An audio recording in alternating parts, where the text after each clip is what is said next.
joining us from across the big pond is Claire Atkinson. She is, of course, a veteran media correspondent. She's now at the Media Mix. I call her a media mixologist. You see her byline in The Ankler. She was, of course, with NBC News, The New York Post, Business Insider, and she has a forthcoming book on the times and life of Rupert Murdoch, the media mogul who just turned 95. How are you? I'm good. Great to be with you. Thanks for having me on. It's great to have you back on. And you were top of mind because I love, as you know, I will fan out on this. It's full disclosure. I love your byline. I love your analysis. I love how sourced you are. Something that I've been grappling with. And if we could step back and for our public radio listenership, I kind of thought I understood shareholder democracy. I worked in asset management out of college. I followed the stocks of these companies. I followed Wall Street and the markets for Business Week. And yet I can't quite understand the asymmetry of something like this gigantic Paramount acquisition of Warner Brothers Discovery. Are we so reductionist that all it boils down is the highest stock price that you can pay for a company? Do you see what I'm saying? Because it's clearly the asymmetry here is, okay, they're going to take out $79 billion of debt to make this $110 billion acquisition, even though it's backstopped by multi-billionaires and the Larry Ellison family. But we know that immediately they're going to have to cut that debt by having massive layoffs. I mean, cutting through the fat and cutting through the bone and marrow. Is it just really, especially with Time Warner, AOL, something that's been flipped around so many times over a quarter century, is this just an ongoing game of rolling it over, taking on debt, cutting the debt, and cutting staff? Yeah, I mean, it really feels like that. I saw your LinkedIn post, I think it was, where you went back and you said, hey, you know, AOL, Time Warner, then the next one was AT&T, and then it was Discovery. So Warner Brothers has had a lot of owners over the past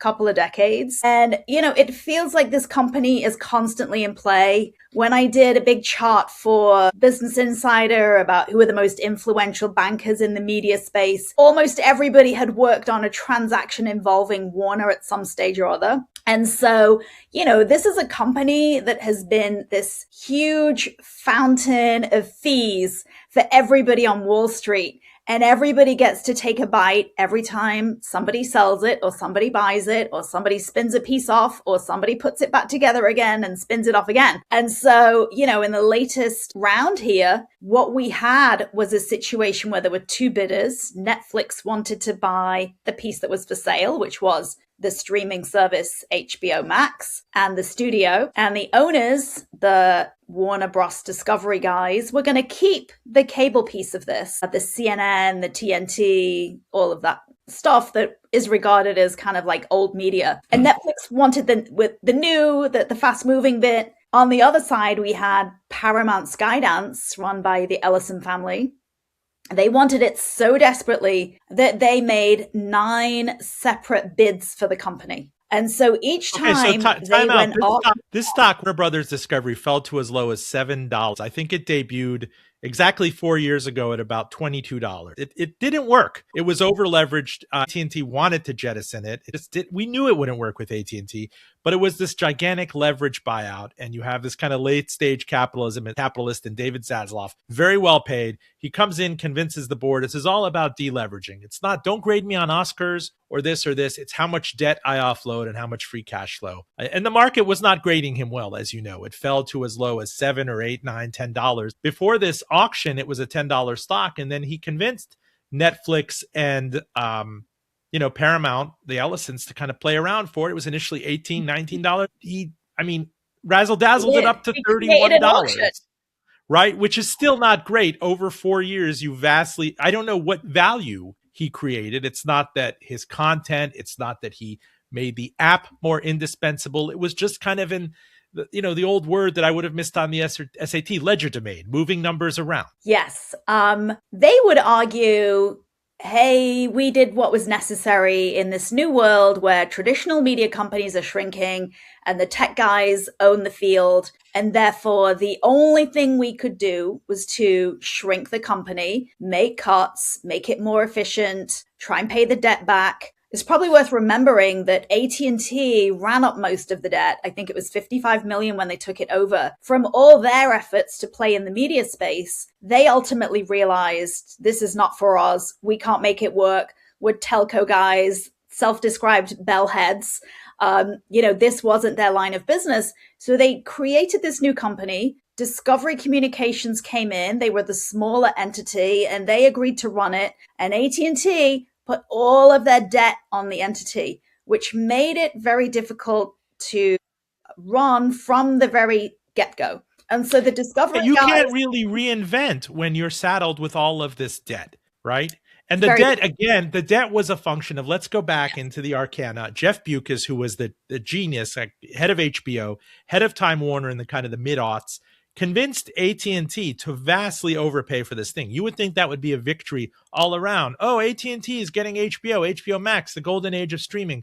But this massive amount of debt that was taken out to facilitate this super premium acquisition then had to be paid for somehow. right. So what you had was a stock, but in reality, it was this gigantic LBO. It was like a Gordon Gekko move. It is. I mean, it feels very back to the 80s, the decade of greed. In writing this book about Rupert, I've been reading about Michael Milken. I've been reading about all these debt-fueled efforts that created the modern media industry that we have. Like, you need a lot of debt if you want to lay cable all over America. You need a lot of debt if you want to put ABC capital cities together and things like that. And so these are the things that were happening in the 80s. And it feels like we're kind of back there now. AT&T's stock didn't move. So when Jeff Bewkes sold it to this big telco company, everybody was expecting we're going to get these shares, they're going to rise, and they didn't. So AT&T's stock just didn't. No, but it was a cultural, Texas and the creatives at HBO, there was a disconnect, kind of the telco guy going there and the coastal elites. You kind of knew it wouldn't last. And when the capital markets kind of turned on it, that it was only a matter of time. AT&T has dividend investors. Do they want to be investing in a streamer?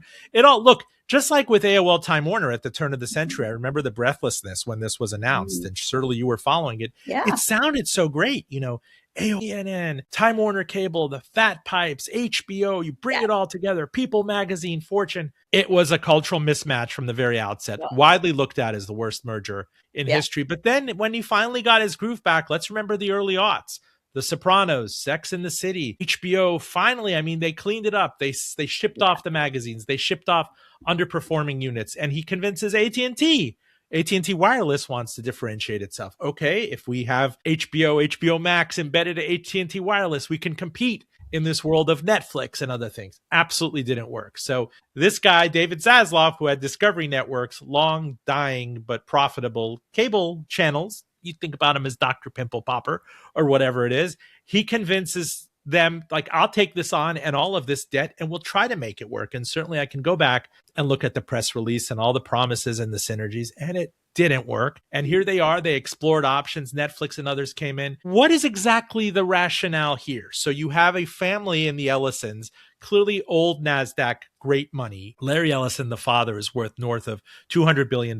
He's in his 80s. He's thinking about his progeny. Is there any tech rationale to this, that the bottleneck why HBO Max and Paramount didn't work was the tech stack or the cloud, or by moving it into the intel of this company that's AI adjacent and cloud adjacent, and certainly now has a stake in TikTok, we're finally going to make Warner Brothers work? Yeah.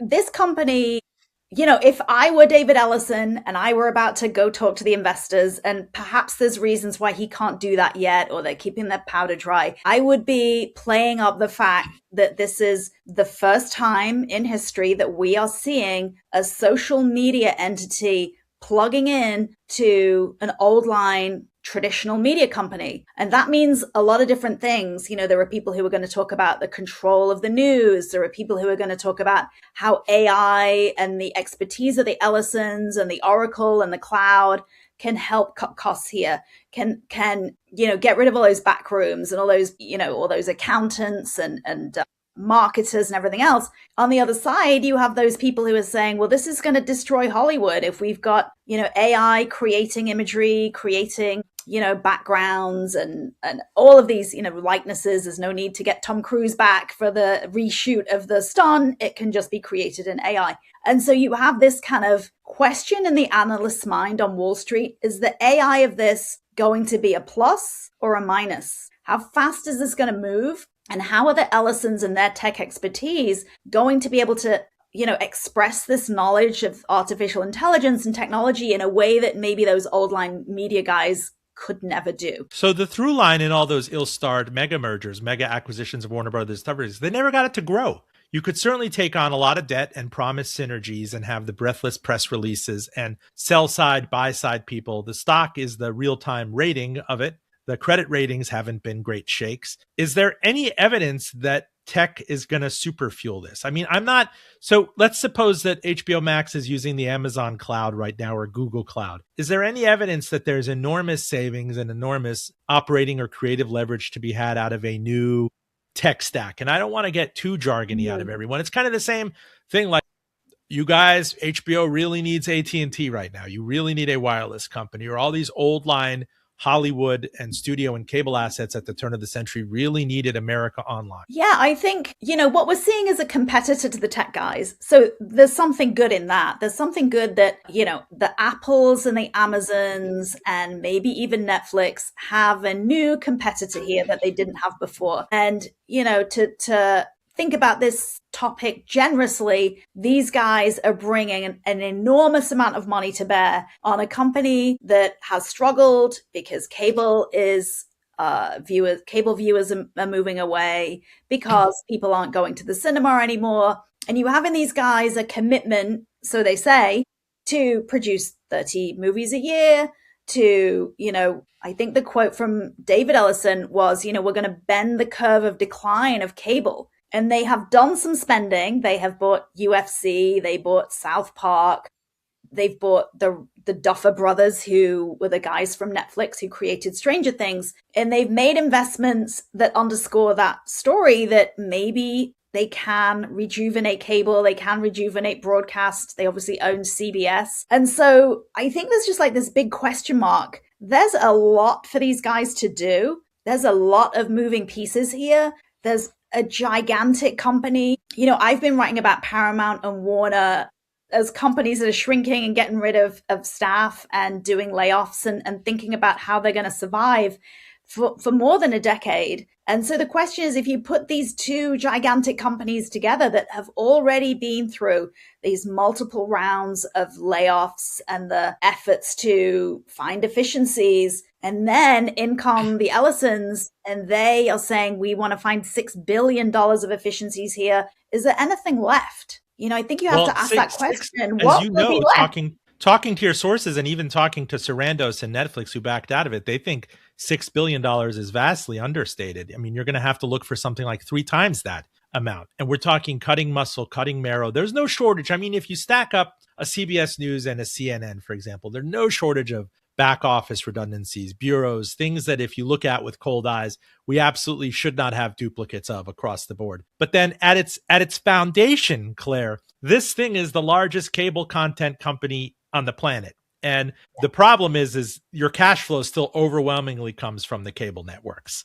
MTV, what is it even worth? It plays ridiculousness all day. Nickelodeon in the era of our kids or Nick kids watching YouTube, what is it even worth? But that cash flow you need badly to fund all of this debt and this gigantic premium. And the question I think a lot of people is, how much can you marginalize I'm going to use the word, the product, the output, the creative content, until people and cable companies start realizing, I'm not paying for this anymore. Yeah. And the other big looming question that is out there is the NFL. The NFL won a huge new fee if they renew with CBS, $1 billion more than they are getting right now. And that's how are they going to find all of these new asks for sports rights when you have companies on the other side that are bidding up the rights? The NFL is something that really CBS has to keep hold of if it's going to keep people watching. And so that's the last redoubt for live television, especially NFL live sports, college sports. The only reason for people to tune into these networks, broadcast. We'll get into Fox News and cable, which seems to be a real outlier, that it's really doing better than it ever has, maybe for actuarial reasons at this age, with a median, viewer of, in their 70s or 80s. But it's something that is clearly understood that you're not going to get people to come back to the cable industrial complex that might have peaked 20 years ago. Yeah. It's funny. I don't know how many of your listeners still have a cable package. I sat down the other night and I watched some dramas on Netflix and a few things on YouTube, and that's the way of the world, and that's where we're going, and that's why the BBC just hired a Google guy today to be Director General. But I have to say, I do miss something about just randomly finding a show on cable. And what's the tragedy of all of this is that the rush to streaming was so intense that all of these big media companies decided they needed to be bigger. It's what precipitated the Fox merger with Disney. But they really, in some ways, destroyed their own business, which was a really good business, by taking shows off cable and putting them on streaming and saying, look, if you want great dramas, go over here and buy this thing over here. And in some ways, it feels like, they really destroyed cable. And if there were good shows there, people wouldn't be saying, oh my God, let me get over to this, to Netflix instead. A lot of these streaming services are very difficult to use. You forget your password. I downloaded the Disney Plus app to watch the Oscars last weekend, and it was phenomenally difficult. And so the Ellisons are really making a bet that they can bring cable back. And that's a big question mark. Really, can they? Full disclosure, I'm Roben Farzad. We're joined by Claire Atkinson. She's in France. She's, of course, the brains and the toil behind the media mix. She appears in The Ankler. She, of course, is on Business Insider, NBC News, and New York Post. Tell us about that specifically. As I wonder, thinking back, if they'll look at these tipping points of history in terms of media consumption, clearly was the iPhone coming out in 2007. Clearly ubiquitous Wi-Fi, something we talk about. It was Jetsons for me when somebody first told me to get an Apple TV thing, this little dongle for the top of your TV set that you can opt out of the $180 linear TV cable package thing, that you could stream, that you go straight to YouTube. You can, I think we take for granted the fact that we could just use the cable companies as kind of dumb pipes. And that's something that was not at all preordained. And it's something that Netflix was able to parlay incredibly, as you've covered. It was in no way preordained. When Netflix was this company sending me DVDs, once a week, 4 times a month, that it would backwards integrate into all of this content, first being a great place for licensing, but then coming out with things like House of Cards, The Irishman, Stranger Things. This was something that the legacy studios could have innovated on their own, but it speaks to an innovator's dilemma.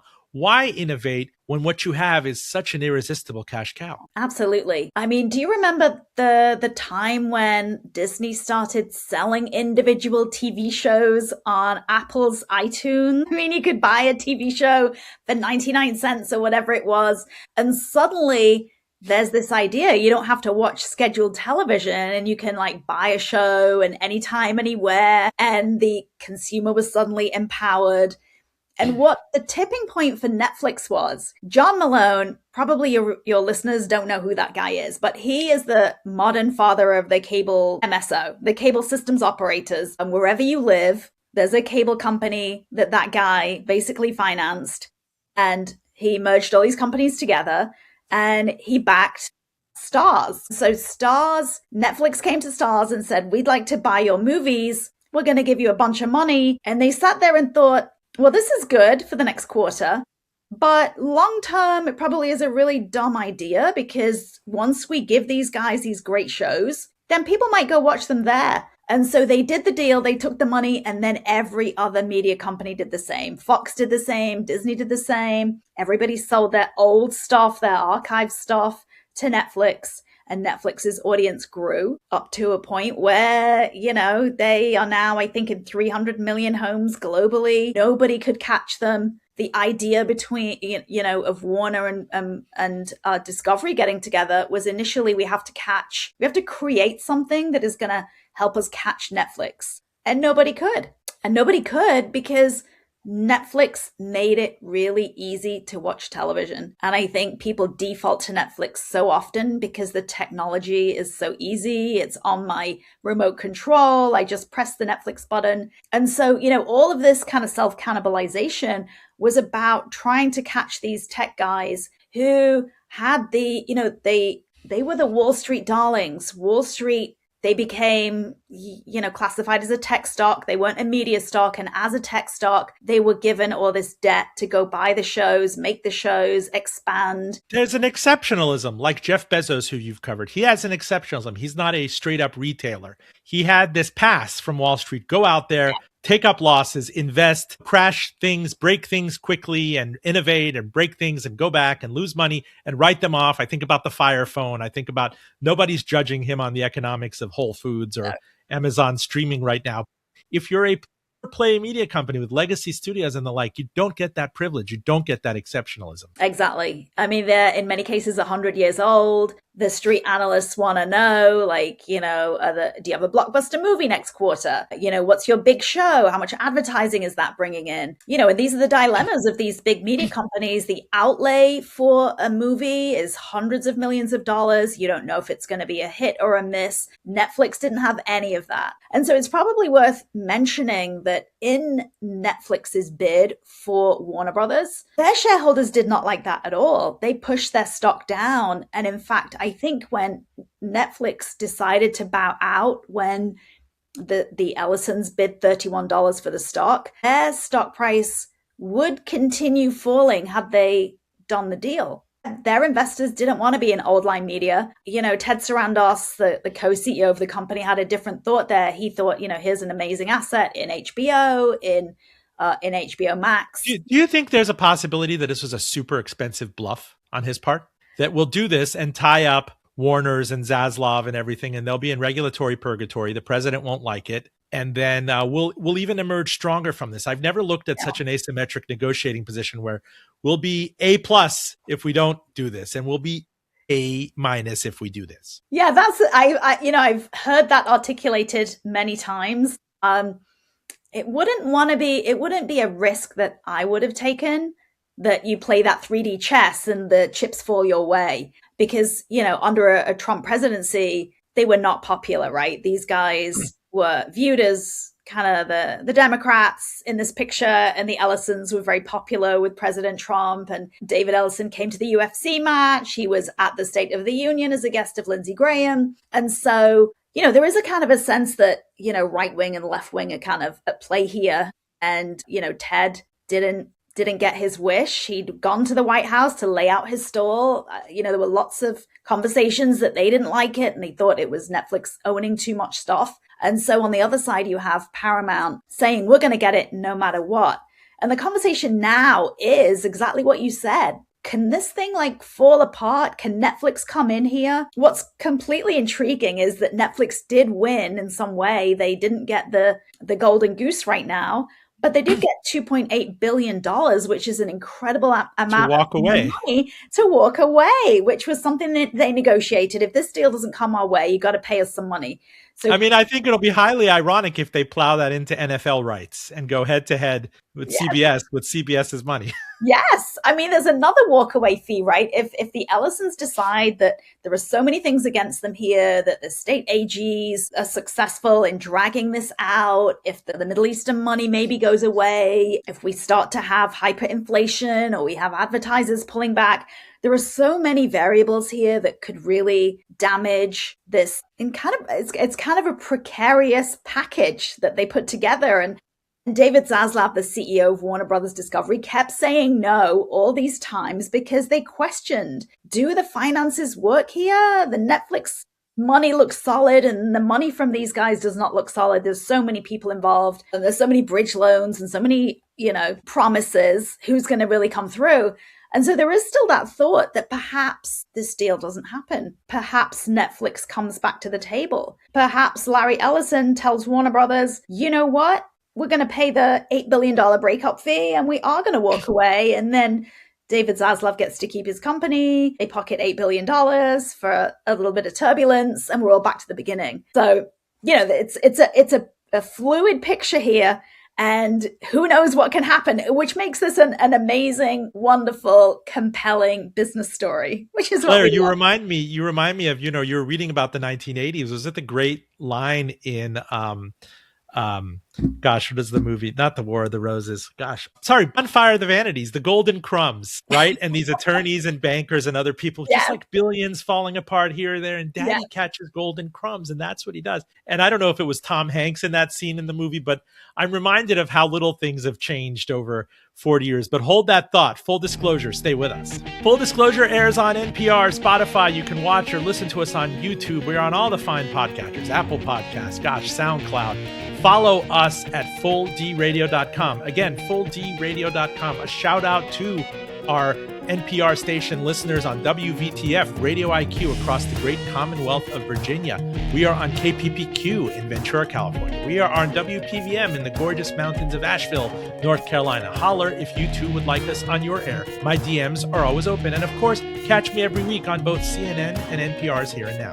If you're just joining us, my esteemed guest joining us from France is Claire Atkinson. She's, of course, the mind and the toil behind the media mix, which I love reading. She's an inveterate kind of substacker all over the place. You find her stuff on LinkedIn, on The Ankler, which I love. Hi, Janice Min, if you're out there. I love your stuff. We're going to get into some of that as we close out the show, and kind of being a permalancer and being a person who's out there and following these stories while the media industrial complex falls apart around you. But I want to get more of a sense for what kind of buzzsaw this Paramount Warner Brothers mega acquisition can run into. Because certainly on the street, there's this thought that it's preordained. You have the White House that said, we want it to go the way of the Ellisons. You have the FCC looking the other way. Can state AGs block it if the Republicans lose control of both chambers in November? Could this become a bête noire for populists and Democrats against kind of big oligarchic money? Yeah, I think that's a common question these days. It feels like the broligarchy, as some people call it, that more people are kind of questioning how much power they have. You know, you listen to Peter Thiel and the kind of things he's saying about one global government and how, you know, these tech companies are really beyond the scope of national governments to control.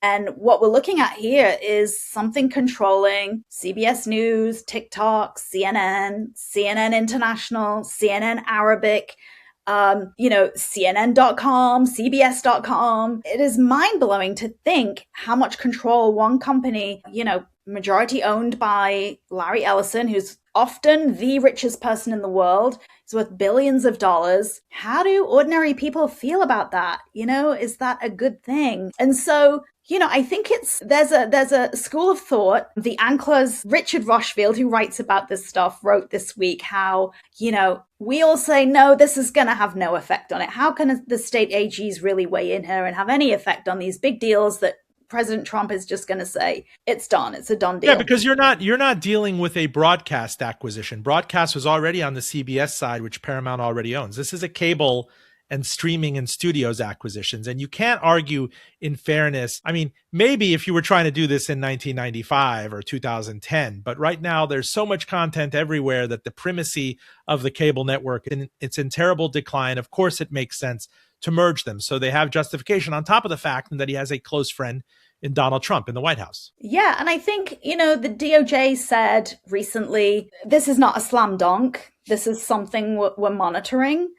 And I think that's something they have to say, because I think, the view is that the Ellisons are very close to President Trump. And when you do what he says, you get your deals. Some people might point back to Rupert Murdoch getting the Disney deal, that he sold a bunch of Fox assets that sailed through at the same time that the Trump one, first administration, trying to buy Time Warner, it was blocked by the Justice Department. Even a Don't delay.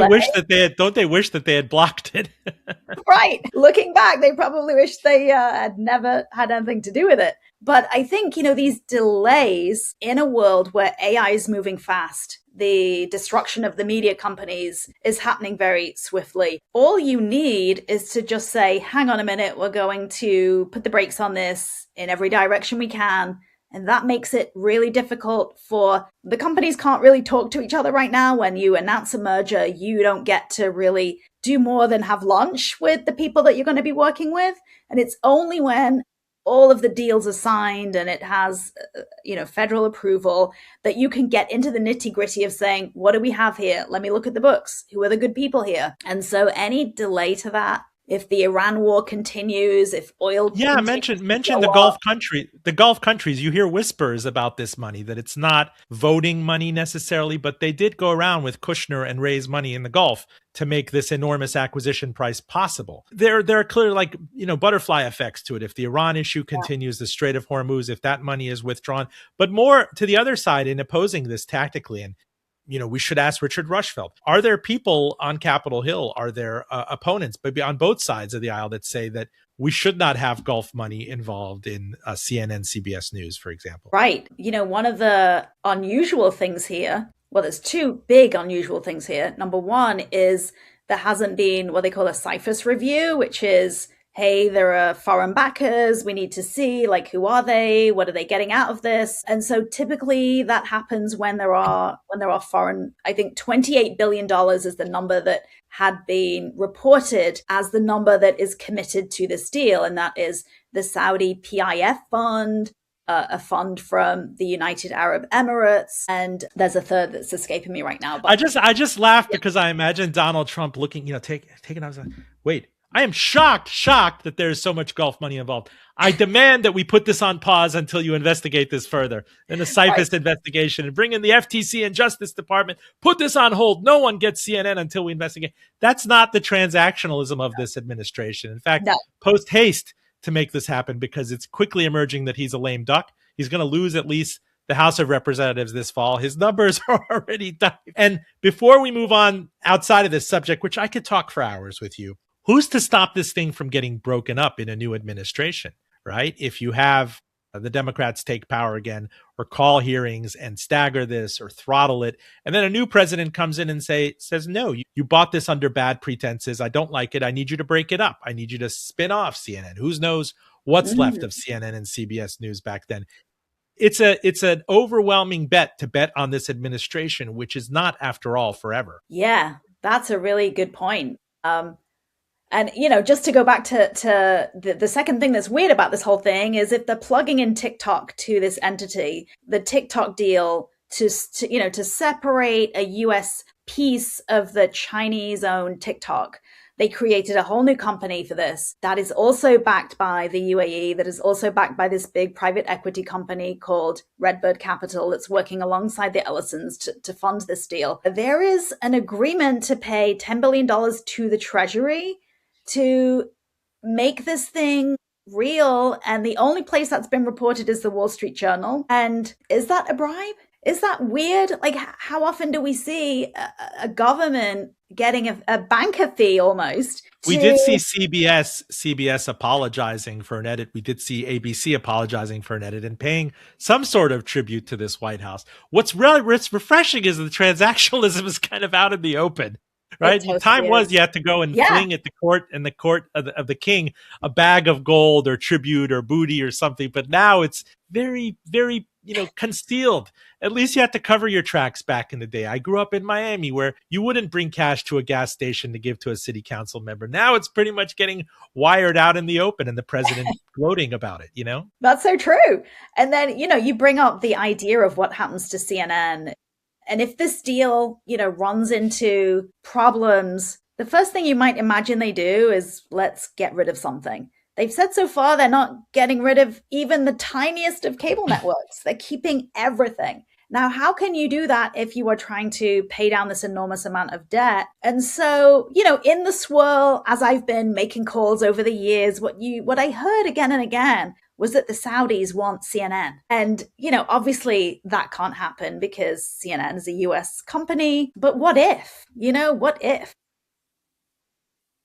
I mean, you've seen already in the evidence, you've covered Bari Weiss throttling stories at CBS News. If it stands to reason that she inherits all of CBS News, CNN, what's to stop her? You don't have to outright kill stories, but the chilling effect, as you know, right? And people are hanging on to their jobs, hanging on to dear life for the final place that holds jobs like this. It's not like you could go to the New York Times or the Wall Street Journal and get paid, a CNN correspondent or CBS correspondent salary. So that chilling effect might prevail regardless. Yeah.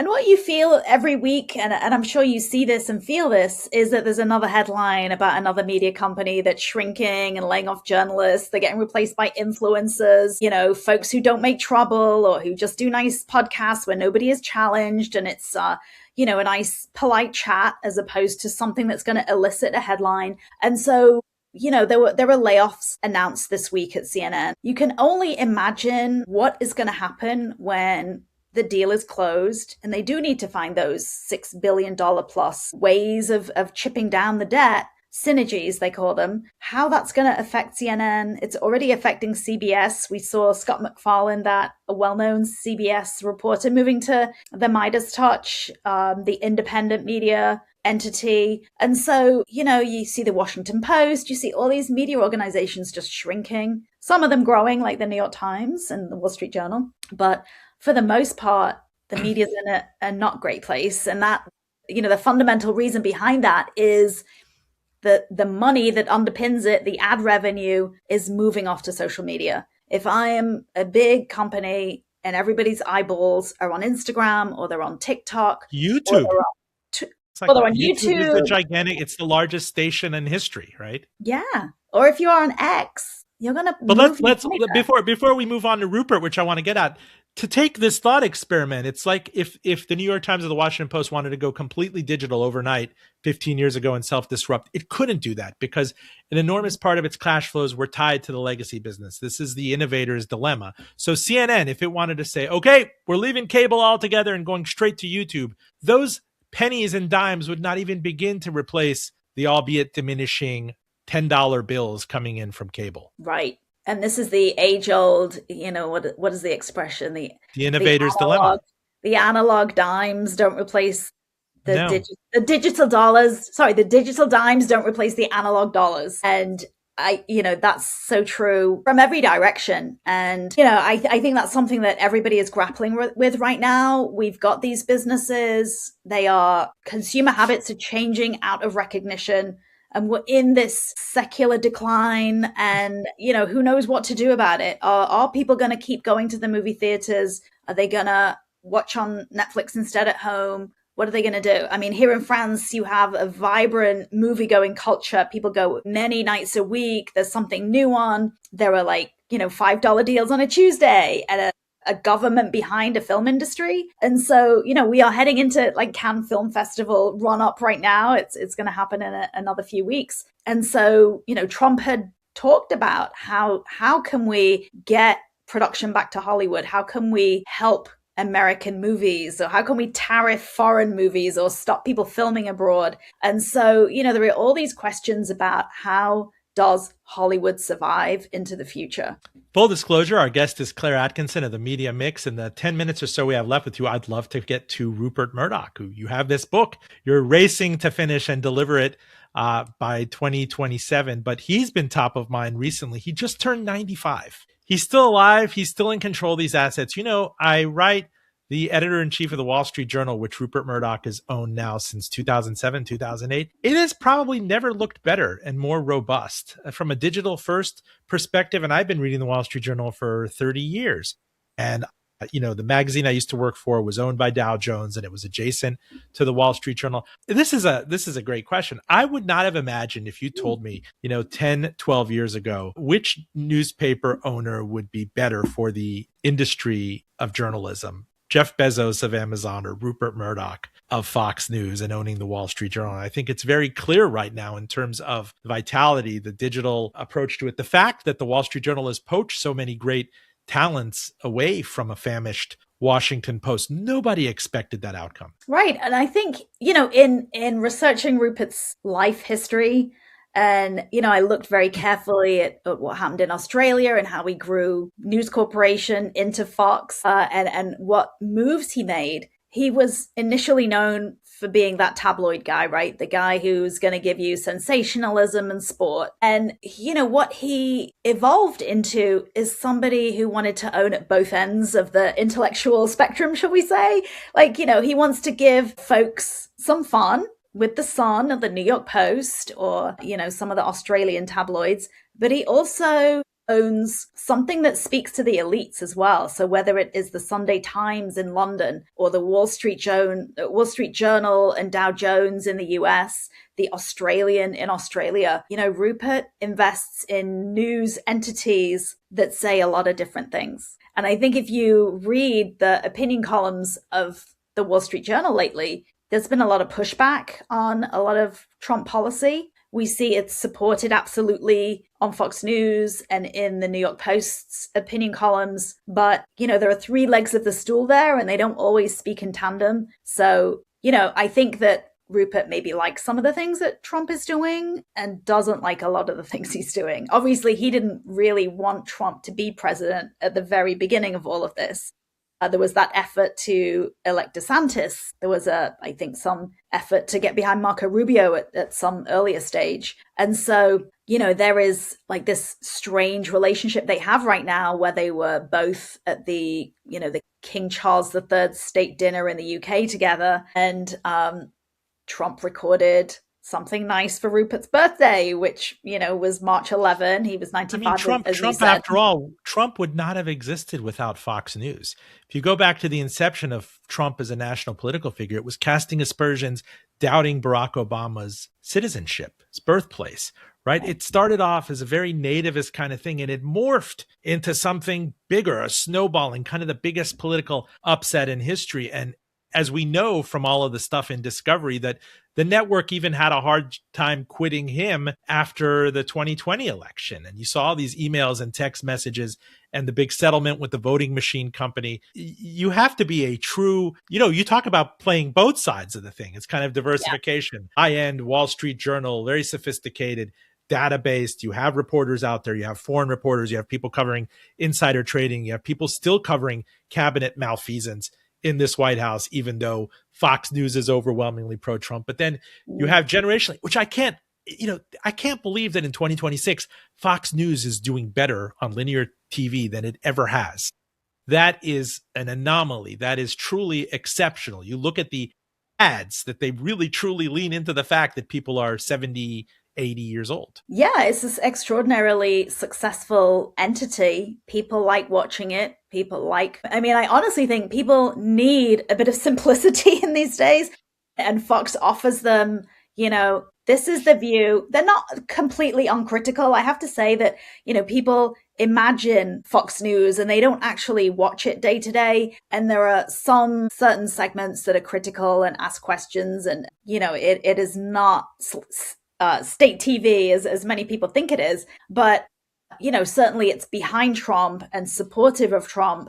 And what it's been able to do is something quite spectacular. But, to go back to Warner, you have CNN that's had all of these different ownership, different CEOs, different leaders with different visions. And the backdrop to that, a constantly changing ownership structure. And you look at Fox News, launched in the 90s. It's been with Rupert since the beginning. And so that gives everybody stability. Everybody knows their marching orders. Everybody knows what the line is on things. And I think in some ways that translates to why people want to watch it. It is delivering something predictable and something that is easy to understand and not complicated. And I think in some ways there's certain people who, certain people among us want complexity. We want to intellectualize. We want to understand. We want to hear different viewpoints. Fox obviously has folks on the Five who are Democrats and push back. But I think it has a message, and its success is because it's consistent in what it's delivering. I think interestingly, was it it was Don Winslow, was the very anti-Trump showrunner and author, recently was on the show. And I noticed that his book is being published by a Rupert Murdoch imprint. What was it? Is it Simon and Schuster that they own? I forget who owns who. Collins. And that is an incredible agnosticism to be able to say, I have high-minded journalistic things such as the Wall Street Journal and HarperCollins. And then I also have the New York Post and Fox News and everything in between. And I was an ink-stained wretch and I'm 95 years old. Having said all that, and by the way, I want to give the guy props because he must have the instincts of a snake to have been able to offload all of those Fox Entertainment assets. 19, convincing Disney to overpay for them. I mean, and even getting Comcast in the bidding. And I'm sure this is something that is really, Disney really regrets right now. Its stock has not done anything for 10 years. It's trying to figure its way out of this. It bought a ton of assets. It didn't really make its apps more of a breakout app, but stepping back from all this, and he's 95 years old. I'm sure a lot of people are already writing the obit. What happens to the Wall Street Journal after Rupert Murdoch passes away? Do you believe it stays in the family? It stays with the prodigal son? That's a really great question. I know that they are constantly being asked to sell it. I know Axel Springer, who owns Business Insider, has made offers. And he owns Politico? Yeah. And I think I don't see it being sold. I mean, I interviewed Lachlan Murdoch a couple of years ago when I was at Business Insider, and I asked him, like, what's the future for your company? And he said, I'm going to be here as long as I can be. So this is a company that's been run by a Murdoch since, I don't know, News Limited was born in 1923. Rupert's father ran it, then Rupert. Lachlan runs it right now. I don't see that they would sell something so politically valuable. It speaks to the elite. It speaks to the business community. It's got a global readership. I would hang on to it. Rupert paid a lot of money for it. Are you surprised in closing how far the New York Times has become? We thought it was preordained that, especially expanding into New York and the like, that the billionaire-backed Wall Street Journal was going to vanquish the New York Times. The New York Times had to take a 14% loan from a Mexican billionaire. Yes, Carlos. Right, Carlos Slim, just to innovate, just to make the big 3-point turn. But the New York Times now is worth in excess of $11 billion. You followed this company. It's very much now the benchmark for someone. If you were to reinvent the CNN in 2026, you would want to look to the New York Times in video, in podcasts, in embedding people out there in terms of the indispensability of the app, which is something that it's amazing that a family with not a lot of money was able to do that. The only thing that they had that was protecting them from the street that even Warner Brothers didn't have was a special voting share of stocks. Close us out on the New York Times. And I absolutely would not have taken this bet when Rupert Murdoch bought the Wall Street Journal nearly 20 years ago. Yeah, I mean, what's fascinating is to see headlines in my email in tray about, the demise of BuzzFeed and the success of the New York Times in the same, day. And BuzzFeed and Vice were going to be the news story about how to deliver media. They were going to be, native advertising. They were the future of media. Turns out the New York Times was the future of media. I love their videos. I pay my $12 subscription every month. It's worth every penny. And I get a big variety of content. So if you love Wordle or crosswords, and I think, this is the recipe of success, is to give people something that goes beyond the daily news, the daily headlines. They're going to give you lifestyle content and keep you in the trap. And they also, have been very careful about what goes everywhere else. Like, what are these big deals with the AI companies? They've been careful not to, license out their library to all and sundry. And I think they know who they are. And I think media entities that don't flip-flop, the Wall Street Journal knows who it is and who it serves. And so does the Times. When you are the Washington Post and you have a specific audience who reads you, and then you move away from that, it is like Marlboro cigarettes trying to sell to soccer moms. It's not the cowboy on a horse. And so, these companies are brands. They got to know their audiences. When you move away from your audience, people go away, they stop subscribing, and then we have this kind of like brand confusion. And I think the New York Times, part of Mark Thompson, who is now at CNN, probably is borrowing that playbook and trying to get people to subscribe to CNN in the same way they were subscribing at the New York Times. And we'll see how successful that's going to be, or if he's going to even be around under the new owners, if the deal happens. I think another, an ancillary lesson before I let you go is that this takes time and patient capital. And in the case of the Wall Street Journal, again, I believe it was 2007 that Rupert Murdoch's bid for Dow Jones of $5 billion. I mean, the Bancroft family had never seen anything like this. It's kind of was repeated in Succession. I know if you watched it, and he hates Succession, and you're not supposed to mention it at the company, but Logan Roy and going after the other, family run newspaper media company, but that there were years, if not a decade plus, in the wilderness for both the Wall Street Journal and the New York Times. The New York Times reinventing itself, eviscerating its copy desk, processes, taking people in, taking people out, versus Jeff Bezos and the Washington Post. And only a handful of them were able to parlay that Trump bump, that critical era in 2020 that, CNN was riding high. I believe it was at peak popularity in the wake of Trump, but it didn't capture that. The New York Times captured it and grew out of that. The Wall Street Journal rode with the punches. In many ways, it's kind of a B2B thing. Any hedge fund, anybody has to have a login to the Wall Street Journal, so it's sui generis. The Washington Post, even though it was backdropped by on and off the wealthiest man on the planet, I mean, it's amazing that is a dying newspaper, a dying asset right now. And it reminds me that what are you buying when you buy these places? The bylines are all portable. They can all move. If they don't like the situation, there's an adverse selection where they go to the likes of the New York Times and the Wall Street Journal. But close us out, Claire. I've clearly talked your head off. Oh my gosh, what to say?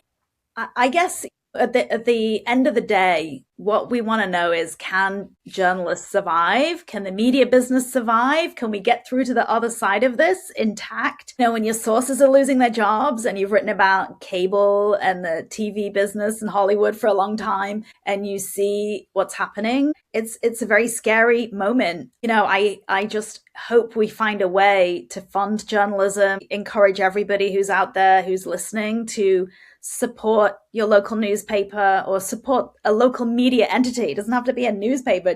Subscribe to the people who are holding politicians to account and bringing you news you can use that affects your life. And, I saw on LinkedIn this week an effort to try and raise money for a little tiny news outlet. It was like this guy was looking for $1,800 on a GoFundMe to try and survive. And you're like, this is crazy.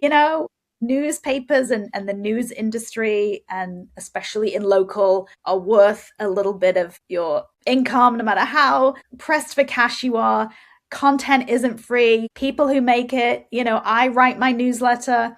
I spend my whole day writing it. And I think, gosh, if I were in an office, my salary would cover this. I'm not. And so who is going to subscribe off the basis of this story that I'm going to write today? And it's a labor of love, as you know. And so is, David Zaslav, CEO of Warner Brothers. He's going to make $800 million golden parachute after this acquisition that will result in countless layoffs. In addition to the north of $500-600 million he's made over the last decade. So there's definitely an asymmetry here. I talk about golden crumbs, but that's for another show. Claire Atkinson of The Media Mix, so grateful to have you on. Give us all your social particulars and the URL. I am at The Media Mix on Substack. I am at Claire, ATKI, on X and pretty much everywhere else. And I write for, as you mentioned, The Ankler. I'm a contributing writer there. So you can catch me all over the place writing about the media business. There's always something new to say because communications is constantly changing. Thank you so much. This is the last stand for me in journalism. If I can't make a go of it this year, I'm finally going to launch my Persian food truck, RC Farsi. But that's neither here nor there. Come back on the show anytime. Hey, it was great to be on. Thank you. Full disclosure, special thanks to Ian Stewart. If you are listening to us on the radio, note that while we cut for broadcast link, the entirety of every interview is on podcast. We are on the NPR network, Spotify, Apple. Watch us on YouTube. You could find them all at one link, fulldradio.com. Again, fulldradio.com. And please do recommend us to a friend. A shout out to our home station, WVTF Radio IQ, Virginia's NPR news source. DM me to carry us on your air. And catch me every week on both CNN and NPR's Here and Now. I'm Roben Farzad. Thank you for listening. Back with you next week.